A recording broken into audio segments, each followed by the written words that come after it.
It's Nancy Ann with Simply Beautiful Sourdough. I am here to talk about my shaping method. Someone asked me to do this.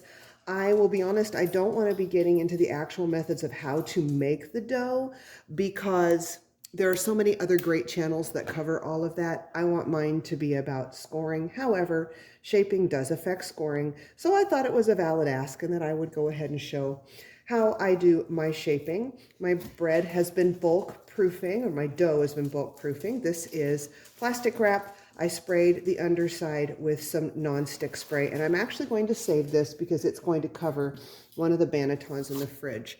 This dough right here is made with 600 grams of flour. 20% of that is spelt. 20% inoculation or starter, which would be 120 grams. It is at 65% hydration or 390 grams.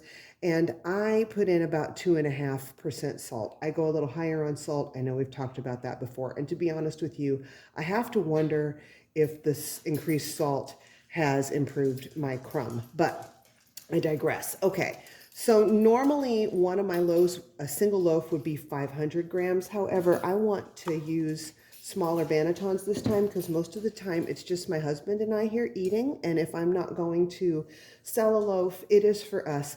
And we need a couple of smaller loaves for us around here. So the trick with shaping for me, and I'm not a shaping expert, I got my best tip on shaping from Beautiful Sourdough on Instagram. Omit the Simply. She's Beautiful Sourdough. She kind of stole my name. I had to add Simply to it. But anyway, it's okay. I'm happy with it now. She really stressed to me when she saw me do a shaping video that I need to be very, very gentle in the way I handle the dough. So I'm keeping my counter wet here. Wet is good. Not overly wet, but damp. So I'm very gently letting this dough come out of the bowl. There we go.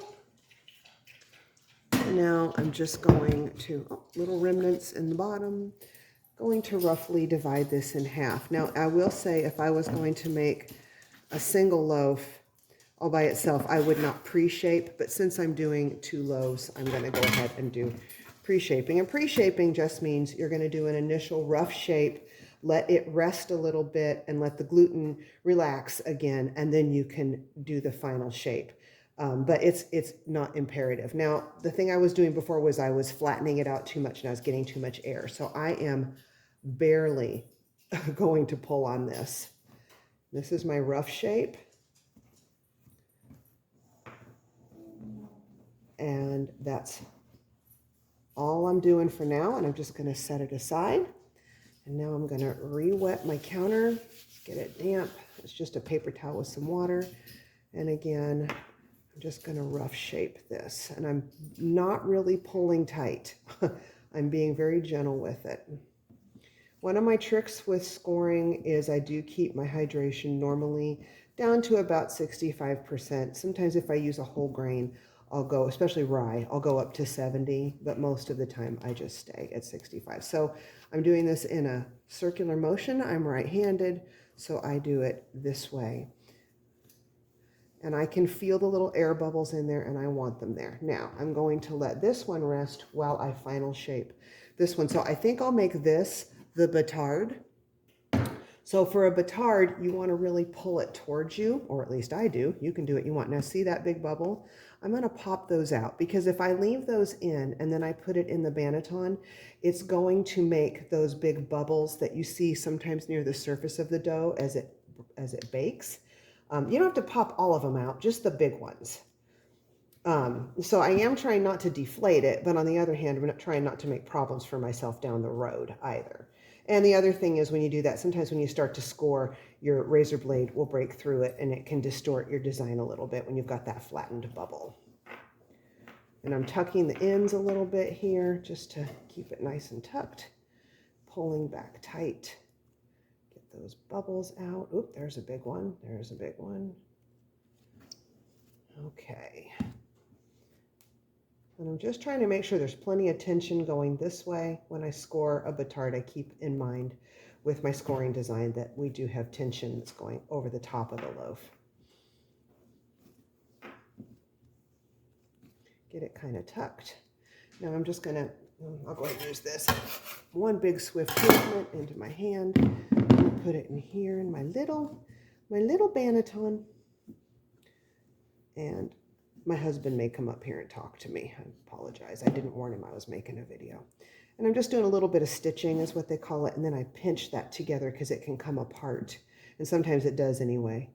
There's those bubbles in the refrigerator. But at least I know my starter's good and active. It's fermenting well. Okay. So this one is going to get the saran back over it with the sprayed on side down. Re-wet my counter.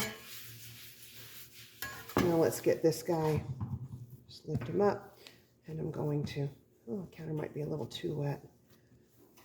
And I'm really kind of pulling tight and pulling it towards me as I shape, but I am not being rough. I am gently moving it around. So while I am creating some force coming backwards, I'm not trying to knock a bunch of air out of it.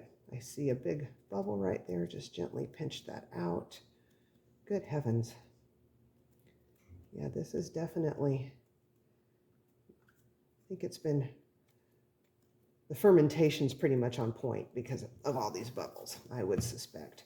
Now that's, see how there's little ripples across the top? I'm just going to keep messing with this until those are more or less smoothed out. I do not put flour down. That messes with the hydration in it. Can make your dough drier. Bubble. And what's making the lines on it is taking these bubbles out, but there's going to be more problems down the road if I leave them in than if I don't.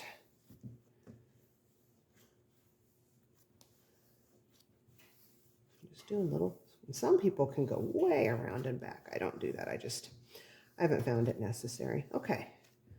I think that looks pretty good. And now I'm going to take it. You don't have to have this. You can do it with your hands.